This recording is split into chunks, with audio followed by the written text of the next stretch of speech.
Maura Murray, born on May 4, 1982, in Hanson, Massachusetts, was the fourth child of Frederick and Lori Murray. Her family included an older brother named Fred, two older sisters named Kathleen and Julie, and a younger half-brother named Kurt. Maura grew up in a household with Irish Catholic traditions. When she was 6 years old, her parents divorced, and she primarily lived with her mother. Murray completed her education at Whitman-Hanson Regional High School, where she excelled as a star athlete on the school's track team. She was accepted into the United States Military Academy in West Point, New York, where she pursued studies in chemical engineering for 3 semesters. Following her freshman year, she transferred to the University of Massachusetts Amherst to study nursing. In November 2003, 3 months before her mysterious disappearance, Maura Murray confessed to using a stolen credit card to order food from various restaurants, including one located in Hadley, Massachusetts. The charge against her continued into December, with the potential for dismissal after demonstrating 3 months of good behavior. On the evening of February 5, 2004, while working at her campus security job, Murray had a phone conversation with her older sister, Kathleen. During this call, they discussed Kathleen's relationship issues with her fiancé. At around 10:30 p.m., while still on her shift, Maura became visibly upset and unresponsive. Her supervisor eventually escorted her back to her dorm room at approximately 1:20 a.m. When questioned about her distress, Maura simply said 2 words, "My sister." The specifics of this conversation remained unknown until October 2017, when Kathleen publicly revealed that she had been discharged from a rehabilitation clinic that evening, and her fiancé had taken her to a liquor store, causing an emotional breakdown. On Saturday, February 7, 2004, Maura's father, Fred, arrived in Amherst. He reported that he and Maura went car shopping that afternoon and later had dinner with one of Maura's friends. Maura dropped her father off at his motel room and borrowed his Toyota Corolla to return to campus for a dorm party. She arrived at the party around 10:30 p.m. At 2:30 a.m. on Sunday, February 8, she left the party. Around 3:30 a.m., while en route to her father's motel, she collided with a guardrail on Route 9 in Hadley, causing nearly $10,000 in damage to her father's car. An accident report was filed by the responding officer, although there is no record of field sobriety tests being conducted. Maura was driven back to her father's motel and remained in his room for the rest of the morning. At 4:49 a.m., a phone call was made to her boyfriend from Fred's phone, but the details of the call, including its participants and content, remain unknown. On the subsequent Sunday morning, Fred Murray received the news that his auto insurance would cover the damage to his vehicle. He proceeded to rent a car, dropped Maura off at the university, and then departed for Connecticut.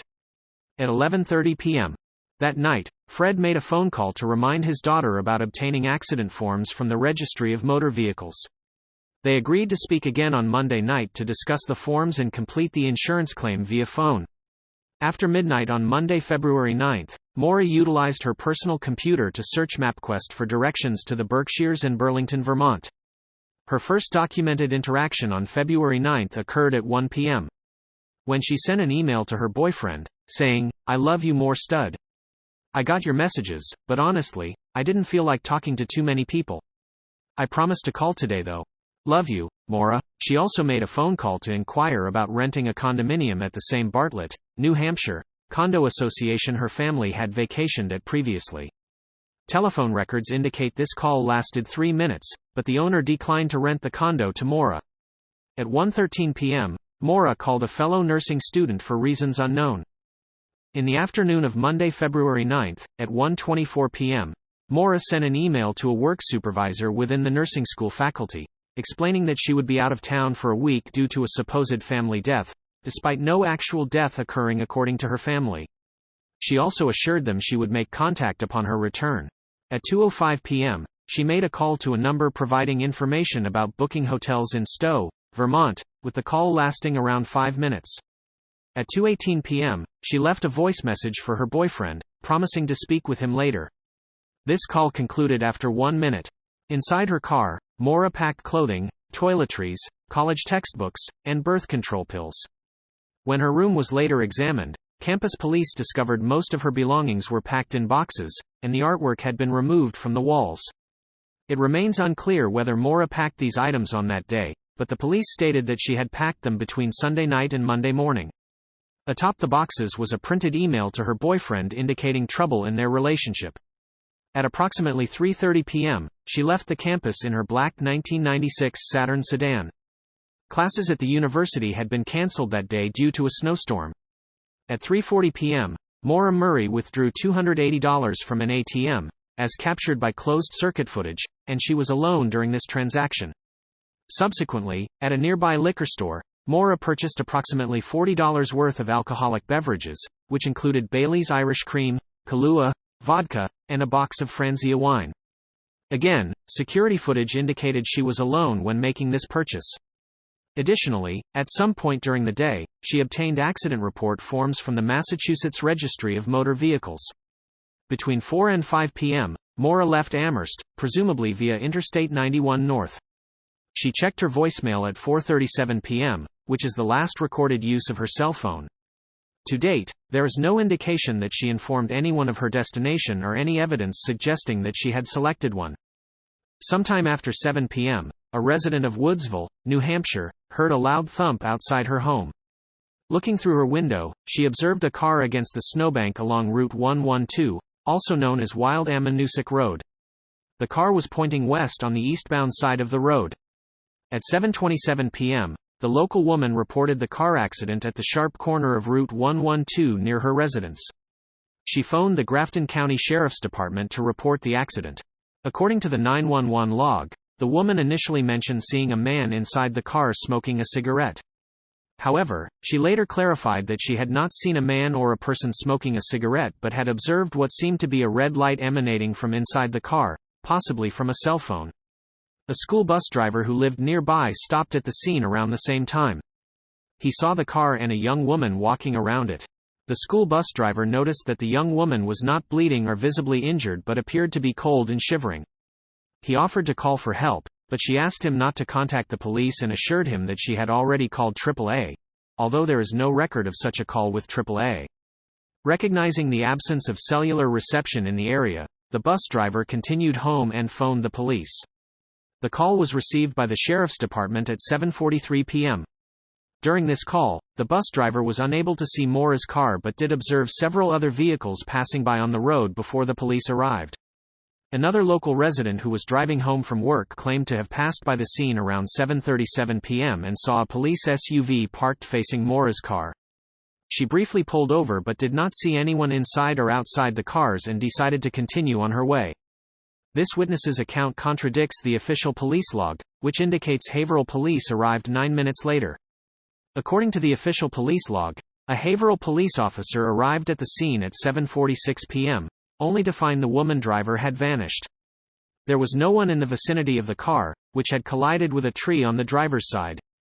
The impact had caused severe damage to the left headlight and pushed the car's radiator into the fan, rendering it inoperable. The car's windshield was cracked on the driver's side, and both airbags had deployed. The vehicle was locked. Upon closer examination, the officer discovered red stains, resembling red wine, both inside and outside the car. Inside the car, he found an empty beer bottle and a damaged box of Franzia wine on the rear seat. Additionally, he came across a AAA card issued to Murray, blank accident report forms, gloves, compact discs, makeup, diamond jewelry, driving directions to Burlington, Vermont, Murray's favorite stuffed animal, and a book titled, Not Without Peril, which focused on mountain climbing in the White Mountains. Notably absent were Murray's debit card, credit cards, and cell phone, none of which have been located or used since her disappearance. The police also noted that some of the bottles of purchased liquor were missing. Journalist Joe McGee, writing for the Quincy, Massachusetts, Patriot Ledger, succinctly summarized the incident. At a hairpin turn, she went off the road. Her car hit a tree. At that point, a person came along who was driving a bus. It was a neighbor. He asked her if she needed help. She refused. About 10 minutes later, police showed up to the scene and Maura Murray was gone. Initially, the police traced the vehicle to Murray and treated her as a missing person, speculating that she might have chosen to disappear voluntarily. This speculation was primarily based on her travel preparations, which she had kept undisclosed from friends and family, and the absence of any obvious evidence of foul play. In 2009, the case was transferred to the New Hampshire Cold Case Division, and authorities began handling it as a suspicious missing persons case. Between 8 o'clock and 8:30 p.m., a contractor returning home from Franconia spotted a young person moving briskly on foot heading eastbound on Route 112, approximately 4 to 5 miles, 6 to 8 kilometers, east of where Murray's vehicle had been discovered. The observer noted that this individual was wearing jeans, a dark coat, and a light-colored hood. He did not immediately report this sighting to the police due to his own uncertainty about the timing of events, only realizing 3 months later when reviewing his work records that he had seen the young person on the same night Murray disappeared. The responding officer and the bus driver conducted a search in the surrounding area to locate Murray. Shortly before 8 p.m., EMS and a fire truck arrived to clear the scene. By 8:49 p.m., the car had been towed to a local garage. Around 9:30 p.m., the responding officer departed, leaving behind a rag believed to be part of Murray's emergency roadside kit, which was found stuffed into the Saturn's muffler pipe. It wasn't until 12 p.m. the following day, nearly 24 hours after the last confirmed sighting of her, that authorities officially categorized Murray as missing. On the following day, February 10, at 12:36 p.m., a "Be on the lookout" report was issued for Murray, describing her attire as a dark coat, jeans, and a black backpack. A voicemail was left on Fred Murray's home answering machine at 3:20 p.m., informing him that her car had been found abandoned. However, since he was working out of state, he did not receive this call. It wasn't until 5 p.m. that Murray's older sister contacted their father to apprise him of the situation.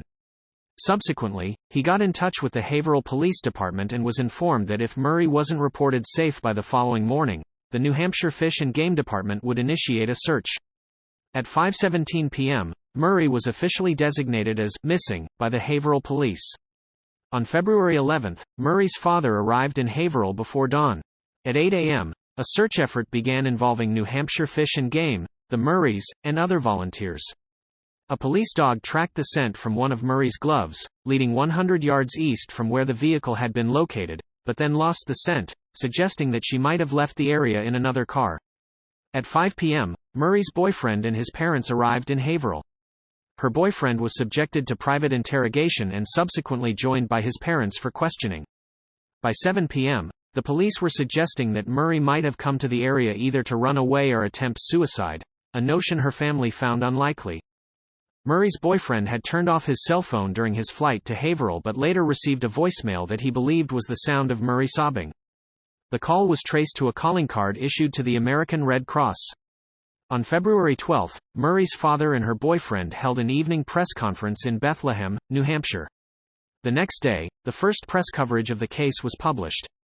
At 3:05 p.m., the police reported that Murray might be heading toward the Kankamagus Highway area and was listed as endangered and possibly suicidal. The police report also stated that Murray was intoxicated at the crash site, despite the bus driver's assertion that she did not appear impaired. The Haverhill police chief expressed concern, saying, "Our concern is that she's upset or suicidal." 1 week after Murray's disappearance, her father and boyfriend were interviewed by CNN's American Morning. The Murray family extended their search into Vermont, expressing frustration that authorities there had not been informed of her disappearance. Typically, missing person cases fall under the purview of local and state police, but the FBI joined the investigation 10 days after her disappearance. The FBI interviewed Murray's family from Massachusetts, and the Haverhill police chief announced that the search was now nationwide. 10 days after her disappearance, New Hampshire Fish and Game conducted a second ground and air search, using a helicopter equipped with a thermal imaging camera, tracking dogs, and cadaver dogs. On February 26, Murray's older sister discovered a torn pair of white women's underwear in the snow on a secluded trail near French Pond Road. However, DNA tests indicated that the underwear did not belong to Murray. By the end of February, the police returned the items found in Murray's car to her family. On March 2, the family, worn out from the search, checked out of their motel. Fred Murray continued to return nearly every weekend to continue searching. In April, the Haverhill police informed him of complaints of trespassing on private property. In March 2004, the disappearance of Brianna Maitland in Montgomery, Vermont, 66 miles, 110 kilometers, away from Murray's last sighting in Woodsville, drew comparisons from media and law enforcement due to the similarities in the disappearances. However, state police clarified that there were no links between the two cases. In April and again in June, the police from New Hampshire and Vermont explicitly ruled out any connection between Murray's case and Maitland's. In a press release, they conveyed their belief that Maura was en route to an undisclosed destination and may have accepted a ride to continue her journey, emphasizing that they had found no evidence indicating a crime had taken place. They also dismissed the possibility of a serial killer being involved. On July 1, the police obtained the items discovered in Murray's vehicle from her family for forensic analysis. Subsequently, on July 13, a 1-mile radius search was conducted, engaging nearly 100 searchers, including state troopers, rescue personnel, and volunteers. This marked the fourth search conducted in the vicinity of the crash area and the first to take place without snow on the ground. Of particular interest to authorities was the location of the black backpack that Murray had in her possession but was not found in her car. The search, however, yielded nothing conclusive, according to the police. Towards the end of 2004, an individual purportedly handed over to Murray's father a rusty and stained knife, which belonged to the man's brother. This brother had a criminal history and lived less than a mile from where Murray's car was discovered.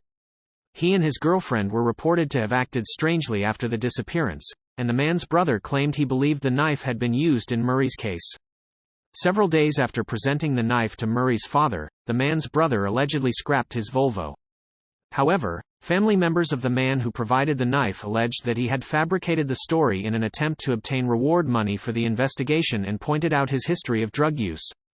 In 2005, Fred Murray sought assistance from New Hampshire Governor Craig Benson in the search and made an appearance on the Montel Williams Show in November 2004 to bring attention to the case.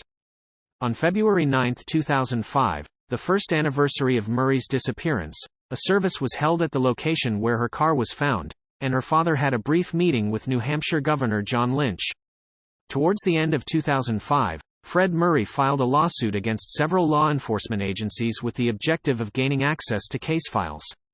On November 1, 2005, a user identified as Tom Davies logged into a message board called Not Without Peril, dedicated to discussions about Murray's disappearance.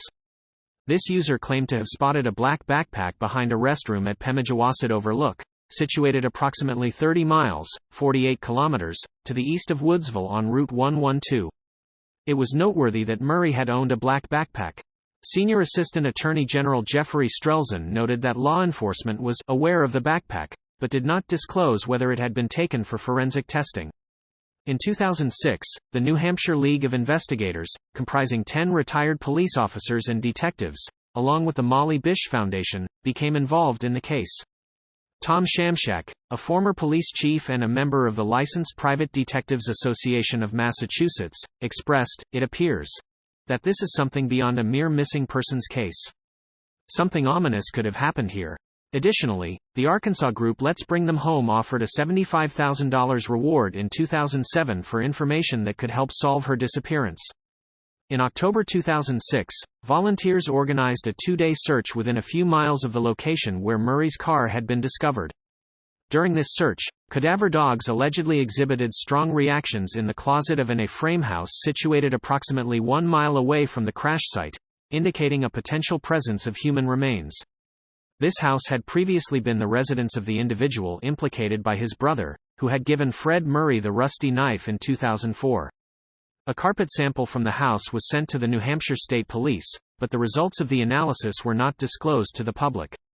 In July 2008, another 2-day search was led by volunteers in wooded areas within Haverhill. This effort involved dog teams and licensed private investigators. Murray's case became one of the focal points cited by proponents of establishing a statewide cold case unit for New Hampshire in 2009. Her case was subsequently included in the newly formed cold case unit later that year. In 2010, Fred Murray publicly criticized the police investigation for treating the disappearance as a missing persons case rather than a criminal matter and called for the FBI to become involved in the investigation. Jeffrey Strelzin stated in February 2009 that the investigation remained active, asserting, "We don't know if Maura is a victim, but the state is treating it as a potential homicide. It may be a missing persons case, but it's being handled as a criminal investigation." In 2014, on the 10th anniversary of Murray's disappearance, Strelzin conveyed, "We haven't had any credible sightings of Maura since the night she disappeared. On the same occasion, an article published in the New York Daily News reported Fred Murray's belief that his daughter had been abducted and was no longer alive. On February 9, 2017, the 13th anniversary of Murray's disappearance, Strelzin communicated in an email to the Boston Globe that the case was still open with periods of activity, alternating with periods of inactivity. He added, "There are no new updates to share at this time." In February 2019, marking the 15th anniversary of Murray's disappearance, Fred Murray reiterated his conviction that his daughter had passed away and voiced his suspicions regarding the nearby house that had elicited responses from cadaver dogs, stating, "That's my daughter, I do believe." Early in April, excavation work took place within the basement of the house.